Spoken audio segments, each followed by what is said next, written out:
At the end of all of life's stories, here's Jesus. Grace and peace, everybody. Welcome to Sabbath School Study Group. We're on to part 3 of our 5-part series looking at the Samaritan testimony, particularly the woman at the well, as her story is really our story, so her victory can be our victory. When we think about the revelation of Jesus, I know my mind goes to the book of Revelation literally, but just like every book of the Bible, especially the Gospels, you'll see in every narrative, it ends with Jesus. I didn't want to say it on the intro, but when I was saying, here's Jesus, in my mind, my mind's going back to, when I was growing up, back in my day, that was when the Johnny Carson show was on. And I was a late night child. I stayed up late, and I can remember clearly watching Johnny Carson. I watched it so much, I picked it up to where I would actually do my own rendition of Johnny Carson. Maybe that's why I'm doing these videos now, and it might be working a little bit. I don't know. But God is taking that and turning it into something good. Because you might remember, if you watched that show, Ed McMahon would come out and he would introduce Johnny. He would always say, here's Johnny.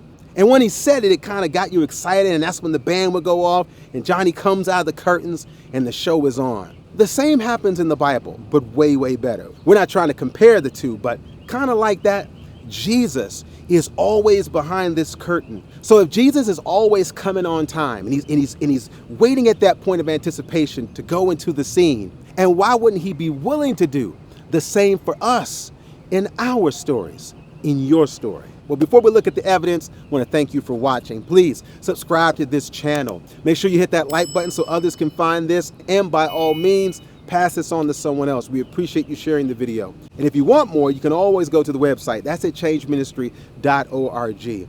In fact, there is a Revelation Bible study where it goes verse by verse, chapter by chapter through the entire book with some amazing inspired commentary to help enlighten us and encourage us. At the end of all life stories, here's Jesus. And it happens there in John chapter 4.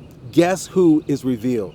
In John chapter 4, verse 24, it says, Jesus says God is a spirit, and they that worship him must worship him in spirit and in truth.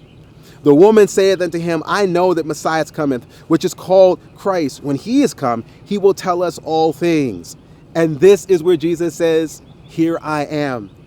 Jesus saith unto her, I that speak unto thee am he. This is her story. All the stuff and the junk that she has been through, it did not lead her to where Jesus was. It's because Jesus is there walking beside her in the midst of all her mess. They meet at this well, and he finally reveals himself because he believes she's at a point where she can receive him. And when she realizes that this is who Jesus is, we know how the story goes. She receives him. She believes him. It even happens in the big, dramatic, galactic stories or visions when you go back in the Bible. In this particular portion of Daniel, in Daniel chapter 7, look at this vision that he has that covers so much of history, but look at where it ends up. I beheld then, because of the voice of the great words which the horn spake, I beheld even till the beast was slain and his body destroyed and given to the burning flame. As concerning the rest of the beasts, they had their dominion taken away, yet their lives were prolonged for a season and a time. So here we have the beast, or these nations or kingdoms that are illustrated in this panorama of history. But where does it end? And who shows up? I saw in the night visions, and behold, one like the Son of Man came with the clouds of heaven, and came to the Ancient of Days, and they brought him near before him. So Daniel 7, again, is one of those visions that takes pieces of history and brings it all together so that we can understand where we will end up. But not only do you understand where we end up, we find out who's there. In this particular story, he's called the Son of Man. This is an illustration of Jesus, who has authority over all these beasts that have come and they now go to make way for his kingdom. Again, at the end of all of life's stories, you will find Jesus. Even at the crucifixion of Jesus, here in Matthew chapter 26, where Jesus is not saying anything. This is the great gospel narrative of him preparing to die for our sins. And the high priest answered and says unto Jesus, I adjure thee by the living God, that thou tell us whether thou be the Christ, the Son of God. Jesus said unto him, Thou hast said. Nevertheless, I say unto you, hereafter shall ye see the Son of Man sitting on the right hand of power and coming in the clouds of heaven.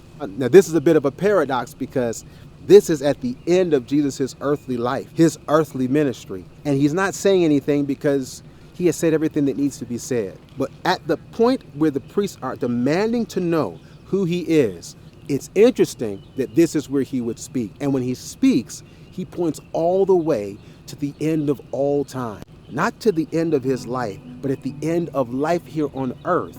And he says, this is where I'll be. Even at the end of this entire story, this history, it's truly his story. At the end, Jesus will come. Being at the end of days, being near the end of time, it means we are near a new beginning. And he lets us know that in order for us to see beyond these ends, we can go to the one who holds power over life and death. Because at the end of all stories, there will be Jesus.